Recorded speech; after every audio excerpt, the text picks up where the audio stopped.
10 of my smallest plants.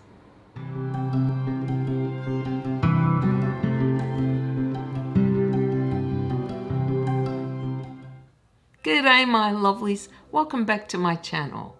I'm Kathy and today I wanted to show you 10 of the smallest plants that I own.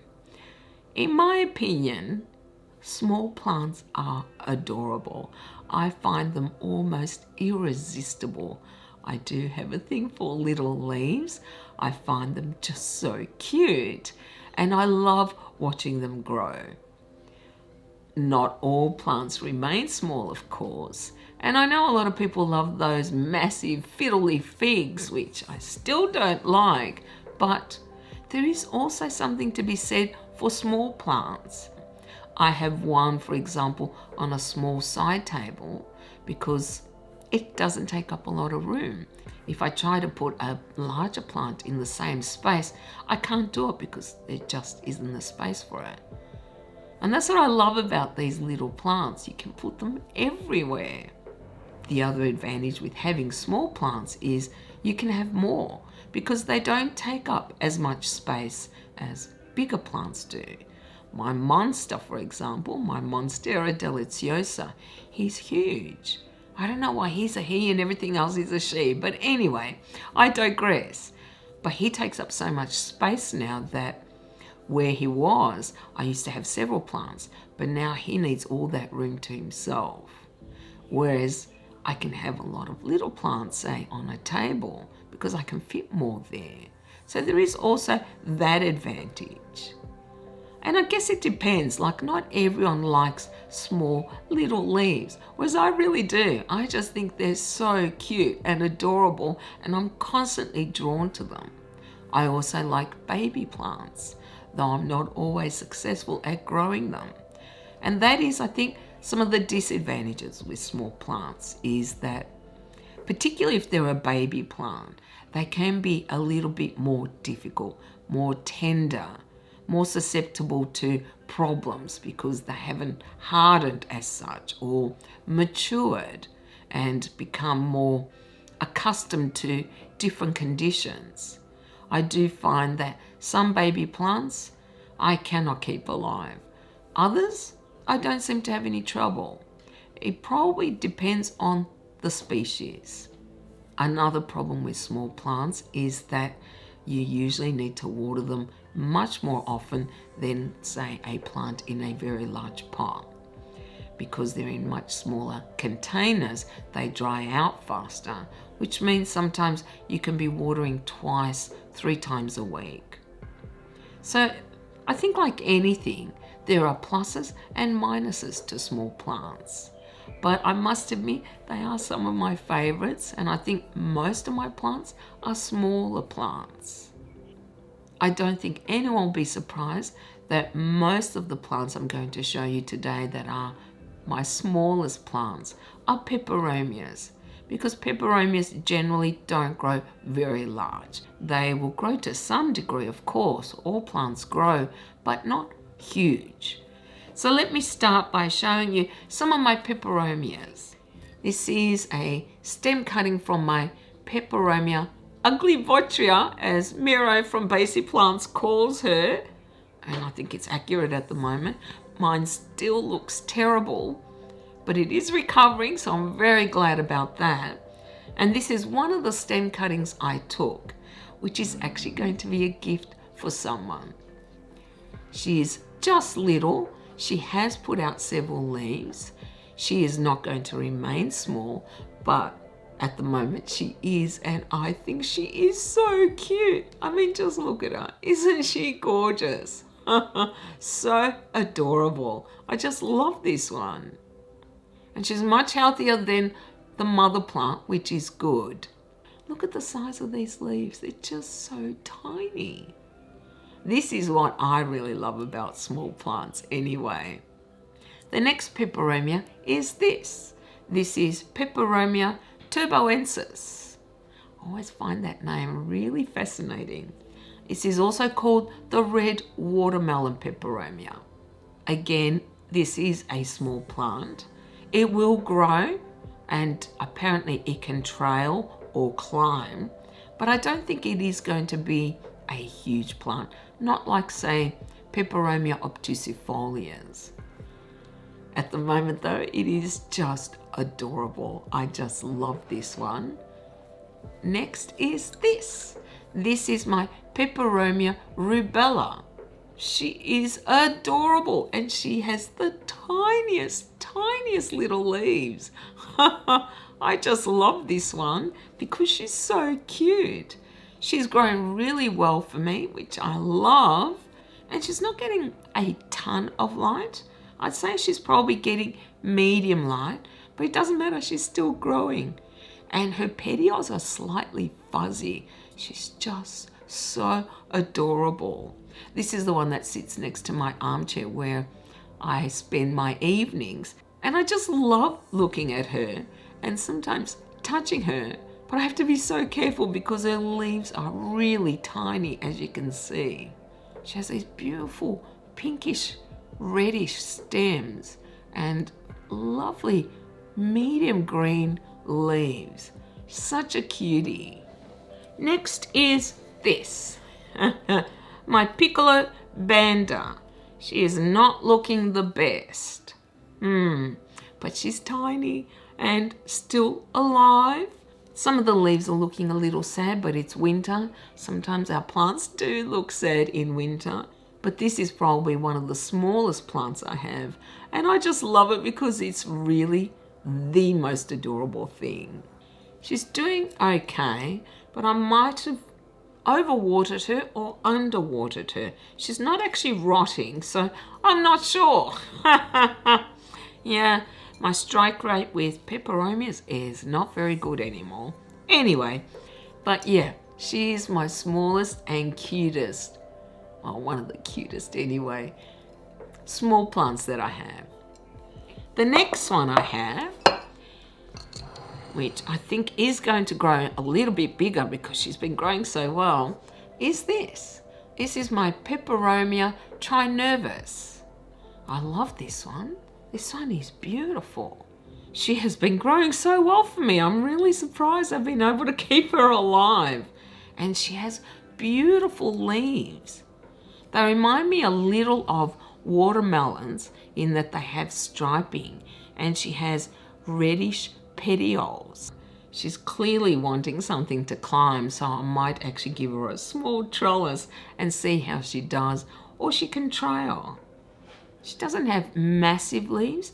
They're a nice size, but not huge. But I just think she's adorable. So cute. And the final peperomia I have, that is one of my smallest, is this. This is Peperomia Meridiana. Oh, she is one of my favorites. I love this one so much. She has heart-shaped leaves. Who cannot love heart-shaped leaves? She's meant to be loved, right? That's what I think anyway. And she has pinkish, reddish stems. It seems a lot of peperomias have that. Regardless, she is gorgeous and she's doing really well for me. She's been growing quite a bit, even though she sits 4 meters back from my north-facing windows, which is the brightest light we can give them in Australia. I find this one really easy. It is a small pot and she usually needs watering every week, but I haven't killed her, so clearly I've got it right with her. And look, isn't she just so cute? I'm sure if I gave her more light, her leaves would be bigger, and I might do that at some point, but for now, I just love looking at her so much that she sits on my TV cabinet, so I get to see her every time I go past. I just love her. Now, some of the plants I'm sharing today, I have already shown you, such as this. This is the Calathea Crocata. She's very small. She has tiny leaves. She's getting a couple of yellow leaves, so I guess she is not liking something. I'm assuming she's just not liking that she got shipped to me. I don't know yet. The other leaves though look so beautiful. But she has quite small leaves, and I consider her a plant on the smaller side. I don't think she's going to grow huge, and hopefully she will adjust to my home conditions. But that is another small plant. I recently bought this, which is a tiny Photonia white Starlight, and it is adorable. Look at these adorable tiny little leaves. She looks like fishes. That's what I always think when I look at her, like tiny little, oh, I don't know, anchovies or sardines. I really don't know. Now, I don't believe this Photonia grows very large. There are some that grow a little bit bigger, that have bigger leaves, but I suspect this one is going to remain small. I have owned other Photonias in the past, and they never had leaves this small. And yet this is a really full little plant. But look, how cute is she? Oh, I just love her. So this is also a good choice if you want a small plant. Just be aware they might be divas. Okay, another small plant I have, and yes, I have kept it alive, is this, Hawarthia Fasciata. These are slow growers, I do know that, and she has put on growth, which makes me very happy. But generally, they will remain quite small unless they're exposed to higher light, optimal conditions, I guess. They don't like a lot of water. I've learned that lesson. But look at how small she is. And you can put her anywhere. And because she doesn't require high light, you can even give her medium to low light. But of course, she won't grow very fast if she's in very low light or in low light. But I think she's adorable. She has a different structure to a lot of other plants, which makes her very attractive to me. And I love looking at her. I love looking at the stripes on her. She's such a cutie. Now, if you're looking for a small plant, I recommend her. Just be very sparing with water and try not to get water on the bottom leaves. That is how I have killed 3 Hawarthias. And actually, I think they're now reclassified and they're called Hawarthiopsis. I wish they wouldn't change the names on us. It makes it hard to remember all the names. So cute. The next one I want to show you is another tiny little plant, which is this Pilea. I can't remember the letter name. I think it's Involucata, and I'm sure I got that wrong, so I'll definitely put it on the screen. It's also known as the Moon Valley Pilea. She is really cute. She has beautiful leaves. I find though that she's a little tricky. She grows very well, and then some of her leaves will brown and die off, and then she'll put out all this new growth again, and then more leaves will grow and then die off. I think she might prefer more humidity than she's getting, so she might go in a terrarium. But I love the texture of her leaves. They're quite unusual. They're not smooth, and they have a little bit of brown running down the center or the veining of the leaves. She's just gorgeous. I do love her, and every time I see she drops a leaf, I get a little bit worried, but I've had her now, I think, oh, how long? I'd say 9 to 10 months. So, hey, I've kept her alive. But she, I don't think, grows extremely large. She will remain small in stature. Perhaps if she got higher light, she'd grow wider. I do sometimes prune her so she can branch more, because I know you can do that with Pileas. I've only though had one, so I'm not that experienced with this genus. Okay, my last plant, my last relatively small plant, and it's probably the largest of all that I've got, is this. Isn't she gorgeous? I absolutely love the structure of this plant. This is my Dracaena, or what was known as Sansevieria cylindrica. She was very small when I got her, but I did put her outside in spring and summer. I only brought her inside about a month ago, not because she couldn't cope with the cold weather, but I just love her shape. Look at her. Isn't she gorgeous? Now, to me, she looks like a deranged starfish. They are known to be slow growers, but because she was outside in full sun, she put on so much growth. And I'm so glad I did that. Not that I don't like small plants, but she was tiny and I wanted her to become a bit more established. And I think she is. She's got so many babies growing everywhere. Isn't she just gorgeous? Look at her structure. I don't have anything that looks like her. I don't have anything that even slightly resembles her.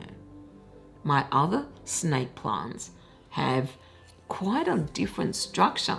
They're not rounded, cylindrical, and they are more upright, where she is kind of all over the place. I love it when plants do that.